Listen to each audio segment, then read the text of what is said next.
ман нияти бо қотиле ҷангидан дорум, ки маро куштан мехоҳад, ки маро маҷбур мекунад, ки аз тарс пешоб кунам. ма ба ӯ нишон медиҳам, ки агар зарбаи худро ба сари ӯ расонам ва майнаи ӯ бо устағони сараш расад, пас ӯ ба хоб меравад. Apple ҳиҷома дар шаҳри Москва ширкати шифофармо ба шумо пешниҳод мекунанд ҳамчунин дороҳои гиёҳӣ барои қадро баланд кардан, барои мӯи сар ва риш баровардан, барои фарбе ё хароб шудан, барои меъда, гурда, писариазм ва витилигоро низ пешниҳод менамоянд. боварӣ надоред, худи ҳозир ба номерҳои дар рӯи экран буда занг занед. Шифофармо дар хизмати шумо. Умар, оё ба фикри ту ки довталаби навбатӣ мешавад? Пеш аз то дар ин ҷо Шон Омели буд ва гуфт, ки агар ғолиб шавад, пас ӯ дар навбат аст. Ту бо фикри ӯ розӣ ҳастӣ? Не, намедонам. Ман фикр намекунам, ки ӯ дар навбат аст. Шояд баъди ин турнир мо бо Шон барои довталаби рақами 1 шудан меҷангем. А Пётр Ян ва Мераб бошанд реванш мегузаронанд.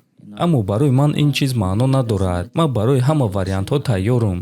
Ба фикри ту муҳорибаи навбатият охири сол дар Абудаби мегузарад? Хеле хуб мешуд. ма дар муҳорибаи 5-раундаи асосии турнир баромад карда метонистам ва агар ки рақиб масалан Шон Омели шавад, пас ин ҷанги калон мешавад. Ту нисф зиёд лагери худро бе Ҳабиб гузаронидӣ, бе Ислам, бе бародари худ. Ин чиз чӣ гуна буд? Душвор буд? мо доимо дар алоқа будем. ман спарингҳои худро навор гирифта ба Ҳабиб, ба Хавьер равон мекардам. онҳо хатогиҳои маро нигоҳ карда ҷойҳои хатарнокашро нишон медоданд ва ҳама чизро идора мекарданд.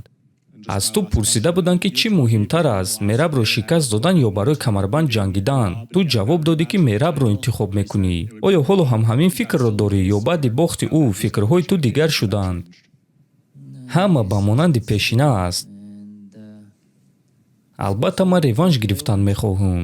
фикр мекунам, ки камарбанд аз ман ягон ҷо шуда наметавонад. ман ӯро соҳиб мешам, иншааллоҳ. лекин худи ҳозир ман фикр мекунам, ки бояд боз як муҳорибаи дигар гузаронам. Умар, чанд рӯз пеш Ҳабиб интервю дод ва гуфт, ки шумо бо Пётр Ян якдигарро бад мебинед. байни шумо ва Ян чӣ гап аст? Ягон мушкилӣ ҳаст? мо бо ӯ дӯст нестем, лекин душман низ нестем. ин муҳорибаи калон барои кишвари мо мешавад, агар ки мо барои камарбанд ҷангем. Умар, ту дар яке аз интервюҳо гуфтӣ боварӣ надорӣ, ки Дэвисон барои ту проблемаи ҷиддӣ сохта метавонад. Ту ҳоло ҳам ҳамон гуна фикр мекунӣ ё ӯ дорад чизе, ки бояд эҳтиёт кард? ман ба ӯ баҳои кам доданӣ нестам. ман фикр мекунам, ки ӯ яке аз ҷанговарони хуб ва пуртаҷриба аст. ман ба он ҷо барои ҷанги осон баромаданӣ нестам. ман нияти бо қотиле ҷангидан дорам, ки маро куштан мехоҳад. аммо аз рӯи стил фикр мекунам, ки ин проблемаи калон намешавад, иншааллоҳ. Педи, одамон мегуфтанд, ки ту ягон вақт барои камарбанди UFC намеҷангӣ, лекин ҳозир ту барои камарбанди муваққатӣ меҷангӣ ва ту исбот кардӣ, ки одамон иштибоҳ карданд. Ту ин чизро чӣ гуна қабул мекунӣ? Ин муҳориба барои ту махсус аст ё боз як муҳорибаи оддии дигар? Не, ин боз як муҳорибаи дигар аст. Ман ин ҷангро аз дигар ҷангҳо боло намемонам. Ман ба ин ҷанг ба монанди дигар ҷангҳо баромадан ва ғолиб шудан мехоҳам.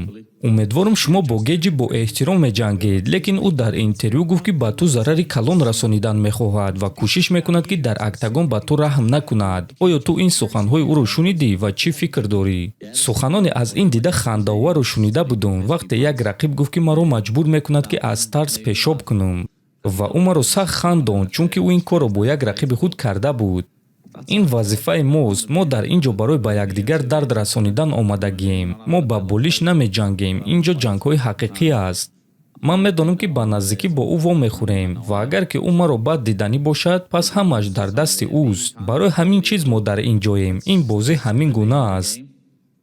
вақте ту ҷангҳои Ҷастинро тамошо мекунӣ, чиро мебинӣ ва аз стили ҷангии ӯ ту чӣ интизорӣ?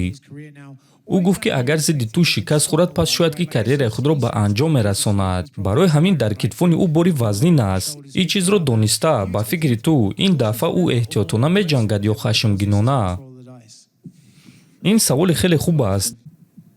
дар охирон ҷанг зидди Физиев дар якум раунд ӯ дар ҳақиқат каме эҳтиётона ҷангид, лекин дар дуюм ва сеюм раунд ӯ дигар гуна шуд, хашмгинона ба монанди пешина ҷангид. Мебинем ки ҷанги мо чӣ гуна мегузарад. Албатта мураббии ӯ Тревор Уитман мураббии олиҷаноб аст ва онҳо барои ин ҷанг нақша сохтанд, лекин ман медонам ки нақшаи ман зуртар аст. ман аз ӯ дида зуртарам. ман медонам ки нақшаи худро амалӣ гардонида метавонам ва ӯро манъ мекунам. ман намебинам мавқее ки ӯ маро шикаст дода метавонад. хеле хуб мешавад агар ки дар рекорди ман номи боз як легендаи дигар пайдо шавад. бо ӯ дар октагон ҷангидан барои ман шараф аст. ман чандин сол ӯро назорат мекардам ва ӯ дар UFC аз ҳама муҳорибаҳои беҳтарине дорад ки ман дидаам. лекин барои ҳамин мо дар ин бозӣ иштирок мекунем. одамонеро ки шумо назорат мекардед, мешинохтед, дар охир зидди онҳо ҷангида ғолиб шавед. ҳозир ҳама мегӯянд ки Ҷастин маро нокаут карда метавонад, аммо баъди 2-3 рӯз вақте ки ман ғолиб мешавам, ҳама мегӯянд ки ман ӯро шикаст додам, барое ки ӯ 37 сола аст ва ӯ ба нафақа баромада нест. барои ҳамин ман одат кардагиам. агар ки ту Гейҷиро шикаст диҳӣ, киро рақиби навбатии худ дидан мехоҳӣ, Арман ё Илияро? албатта ки ман чемпион шудан мехоҳам, барои ҳамин бо топурия ҷангидан мехоҳам. баъд Арман. прогнози ту дар ҷанг зидди Гейҷи бо тариқи нокаут ё сабмишен?